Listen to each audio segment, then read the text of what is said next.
polls from 75 different countries. So this is very credible.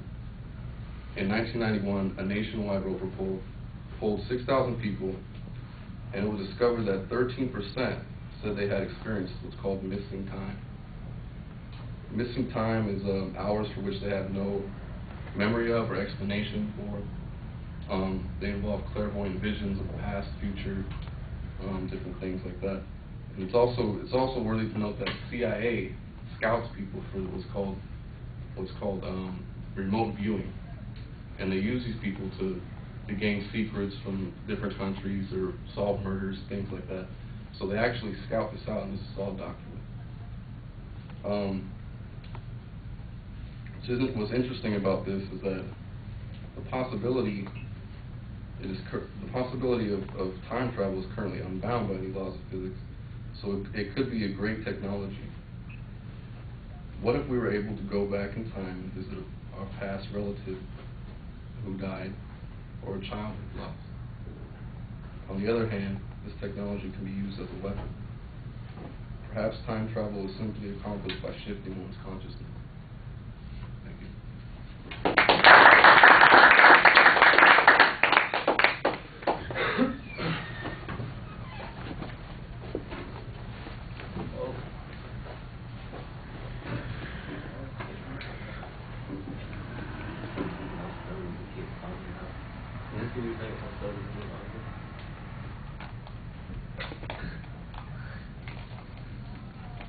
All right, Jose, what did you think? He had me at flux capacitor. Unfortunately, I kind of wish he had a Doc's energy throughout the speech. You had a good citation, or you cited your sources when you got to them, except for a couple spots. You know, for example, towards the end, you were mentioning CIA, the whole CIA situation where they're studying people having missing time, but you claim it's documented, but don't cite where you got that documentation from.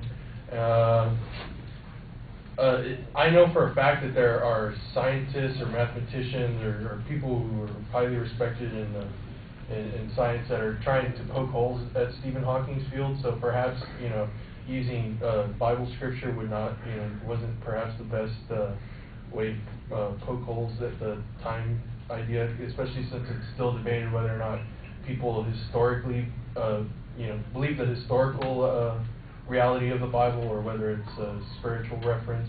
All in all, I think there was a lot of information in there that could have been condensed just a little bit longer. But all in all, I personally like the topic of time travel, so I know you. All right.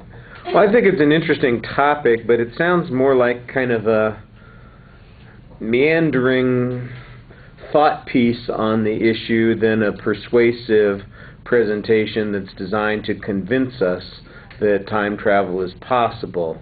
There are interesting concepts being discussed, and sometimes you discuss them pretty clearly. Other times I think that they are not discussed as clearly. They're a little obscure, and I kind of agreed with Jose's comment. Sometimes you're citing information in a pretty effective way, and then you turn around and it's been documented that we've got this remote viewing thing going on. I'm going, yeah, where? What's the documentation that people believe this or that it's even working?